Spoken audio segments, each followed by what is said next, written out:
नमस्कार। GK GS मंथन channel में आपका स्वागत है। मैं पप्पू सर। जीके यानी सामान्य ज्ञान का ऑब्जेक्टिव प्रश्न यानी एमसीक्यू मल्टीपल चॉइस क्वेश्चन के विश्लेषणात्मक वीडियो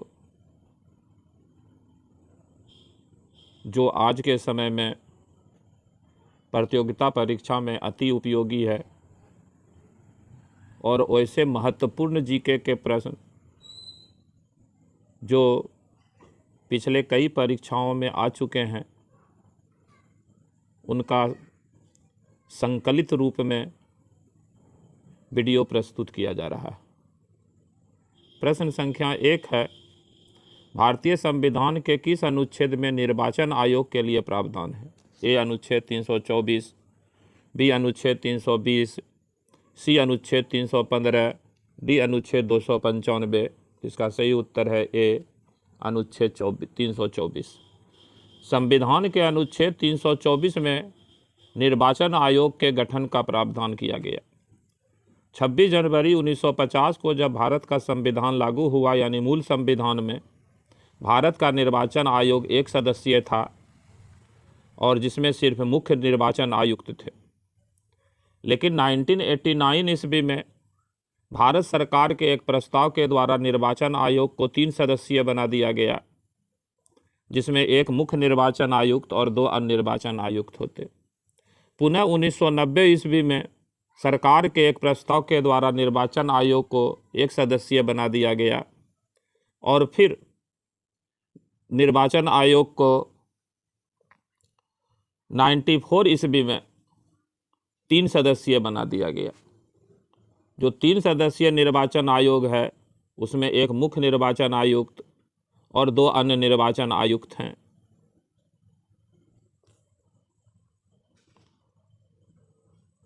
प्रश्न संख्या 2 है, भारत का सबसे पहले राजा का उल्लेख हुआ है किस पुस्तक में? ए रामायण में, बी महाभारत में, सी यजुर्वेद में, डी ऋग्वेद में। तो इसका सही उत्तर है डी ऋग्वेद में। ऋग्वेद विश्व की दूसरी सबसे प्राचीन पुस्तक और भारत की सबसे प्राचीन पुस्तक है और ऋग्वेद में ही पहली बार राजा का उल्लेख हुआ है। ऋग्वेद में राजा को विस्पति, जनपति या राजन कहा गया है। प्रश्न संख्या 3 है, परमाणु बम किस पर आधारित है? ए परमाणु संलयन, बी रासायनिक अभिक्रिया, सी परमाणु विखंडन, डी कृत्रिम रेडियो एक्टिविता। इसका सही उत्तर है सी परमाणु विखंडन यानी न्यूक्लियर फ्यूजन। न्यूक्लियर फ्यूजन यानी परमाणु विखंडन के सिद्धांत पर ही परमाणु बम बनाया गया है और परमाणु बम का आविष्कार ऑटो हॉर्न नामक वैज्ञानिक ने किया था। परमाणु विखंडन के अंतर्गत जो है चेन रिएक्शन होता है और इस चेन रिएक्शन के तहत 1 से 3, 3 से 9, 9 से 27 इस तरीके से विखंडन होते जाता है और जिससे अथाह ऊर्जा की प्राप्ति होती है। प्रश्न संख्या 4 है, विश्व की दूसरी सबसे बड़ी सेना किस देश के पास में है? ए चीन के पास, B Bharat, C America, D रूस। तो इसका सही उत्तर है बी भारत के पास। विश्व की सबसे बड़ी सेना चीन के पास है और विश्व में चीन के बाद दूसरे नंबर पर सबसे अधिक सेना भारत के पास में।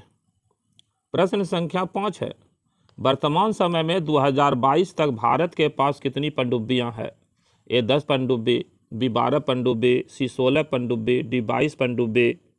तो इसका सही उत्तर है सी 16 पनडुब्बी। भारत के पास 16 पनडुब्बियां हैं 2022 के डाटा के अनुसार और ये पनडुब्बियां जल के अंदर चलती है। प्रश्न संख्या 6 है, इंटरनेशनल न्यूज़ सर्विस कहाँ पर स्थित है? ए फ्रांस में, बी अमेरिका में, सी जर्मनी में, डी सऊदी अरब में। तो इसका सही उत्तर है बी अमेरिका में।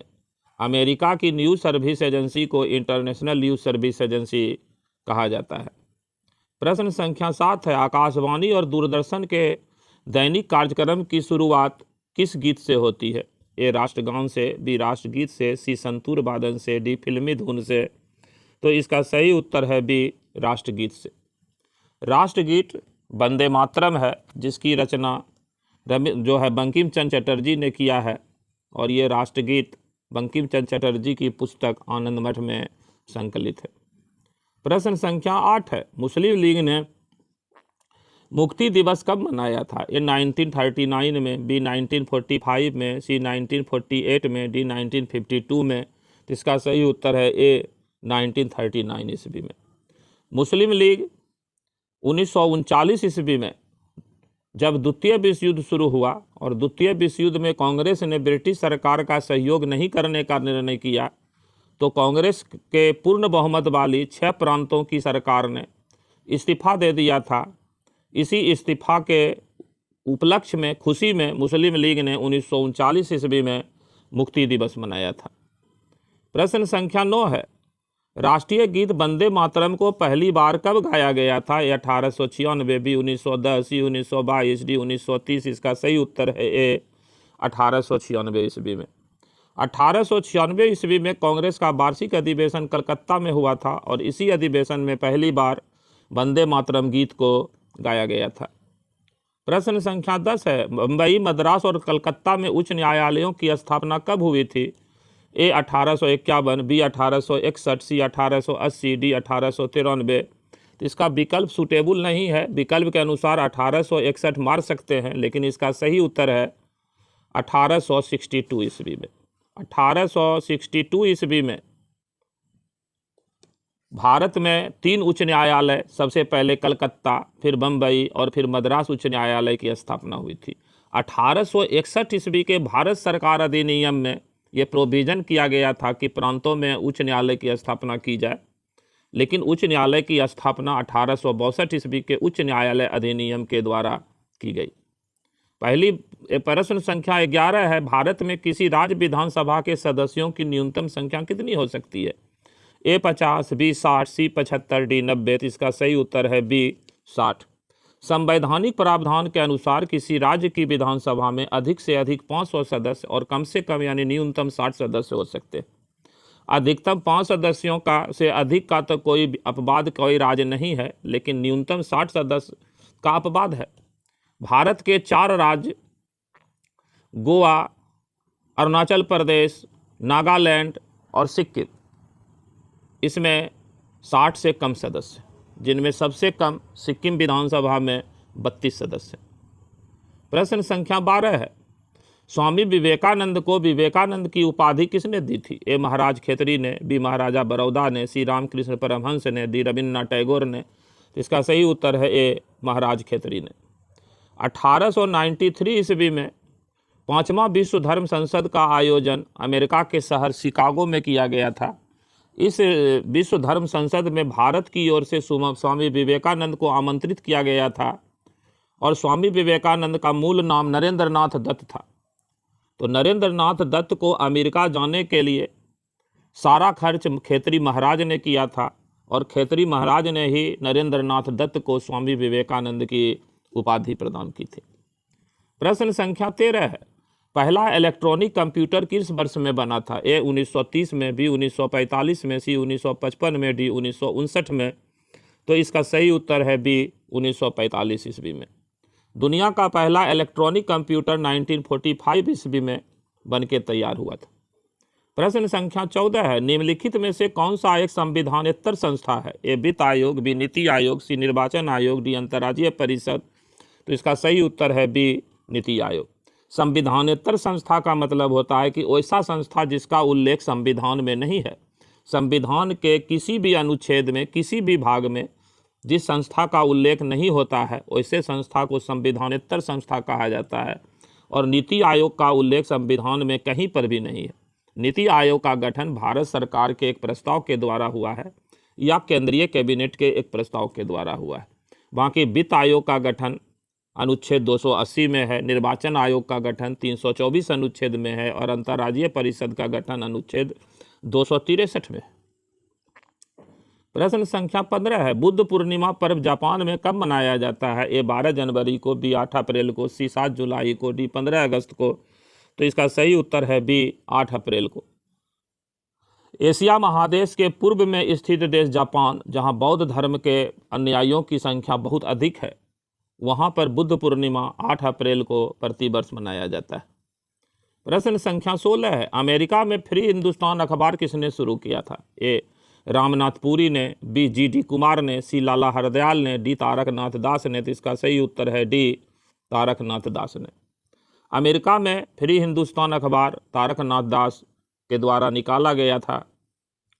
प्रश्न संख्या 17 है, भारत के किस शहर को मरुस्थल की राजधानी कहा जाता है? ए जयपुर, बी अलवर, सी उदयपुर, डी जैसलमेर। तो इसका सही उत्तर है डी जैसलमेर। राजस्थान के जिला जैसलमेर को मरुस्थल की राजधानी कहा जाता है और जैसलमेर में के ही पोखरन में भारत का भूमिगत परमाणु परीक्षण केंद्र स्थित है। प्रश्न संख्या 18 है, निम्नलिखित में से किस देश का राष्ट्रपति ब्लू हाउस में रहता है? ए इराक का, बी फ्रांस का, सी पोलैंड का, डी दक्षिण कोरिया का। तो इसका सही उत्तर है डी दक्षिण कोरिया। दक्षिण कोरिया के राष्ट्रपति का जो सरकारी आवास है उसी को ब्लू हाउस कहा जाता है। प्रश्न संख्या 19 है, गुप्तकालीन हिंदू धर्म के 2 प्रमुख देवता कौन थे? ए राम और विष्णु, बी कृष्ण और शिव, सी शिव और इंद्र, डी शिव और विष्णु। तो इसका सही उत्तर है डी शिव और विष्णु। गुप्त काल में सबसे प्रमुख देवता विष्णु थे और उनके बाद शिव का स्थान था, और गुप्त काल में ही भगवान शिव और विष्णु में के महत्व को बताने के लिए, भगवान शिव और विष्णु के एक रूप को दर्शाने के लिए हरिहर की मूर्तियां बनना प्रारंभ हुआ था। हरिहर, हरि प्लस हर, हरि मतलब भगवान विष्णु, हर मतलब भगवान शिव। प्रश्न संख्या 20 है, निम्नलिखित में कौन सा दर्रा श्रीनगर रेलमार्ग को जोड़ता है? ए जोजिला दर्रा, बी बारामूला दर्रा, सी सिपकीला दर्रा, डी नाथुला दर्रा। तो इसका सही उत्तर है ए जोजिला दर्रा। जम्मू कश्मीर में जम्मू के शहर श्रीनगर को रेलमार्ग से जोड़ने के लिए जो दर्रा है वह है जोजिला दर्रा। प्रश्न संख्या 21 है, निम्नलिखित में से किस देश के नागरिकों को 2 या 3 साल तक आर्मी की ट्रेनिंग लेना अनिवार्य है? ए इजराइल, बी अमेरिका, सी इटली, डी जर्मनी। तो इसका सही उत्तर है इजराइल। इजराइल पश्चिम एशिया का एक देश है और दुनिया का यह इकलौता देश है जो यहूदी का देश है, यहूदी के धर्म वाले लोगों का देश है, और इजराइल में प्रत्येक नागरिक को आर्मी की ट्रेनिंग लेना अनिवार्य है। प्रश्न संख्या 22 है, किस देश के राजधानी को चूहों का शहर कहा जाता है? ए जापान, बी मैक्सिको, सी रूस, डी ऑस्ट्रेलिया। तो इसका सही उत्तर है सी रूस। रूस की राजधानी मॉस्को को चूहों का शहर के उपनाम से जाना जाता है। प्रश्न संख्या 23 है, जिस कृषि में फसलों की खेती और पशुपालन एक साथ होता है उसको क्या कहते हैं?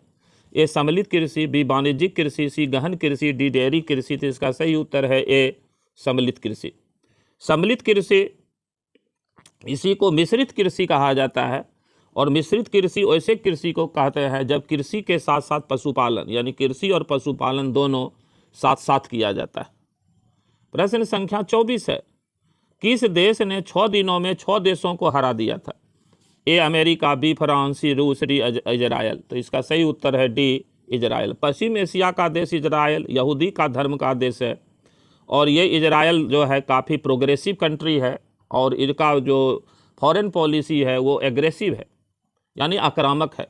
साथ में ये देश मुस्लिम कंट्री से घिरे होने के कारण काफ़ी अपने को असुरक्षित महसूस करते हैं, और इस देश की सैनिक शक्ति इतनी पावरफुल है कि इन्होंने 6 देशों को 6 दिनों में पराजित कर दिया था।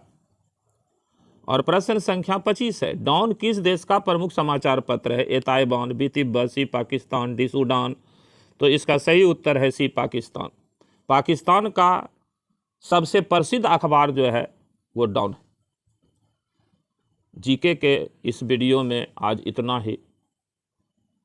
तब तक के लिए जय हिंद, जय भारत, नमस्कार।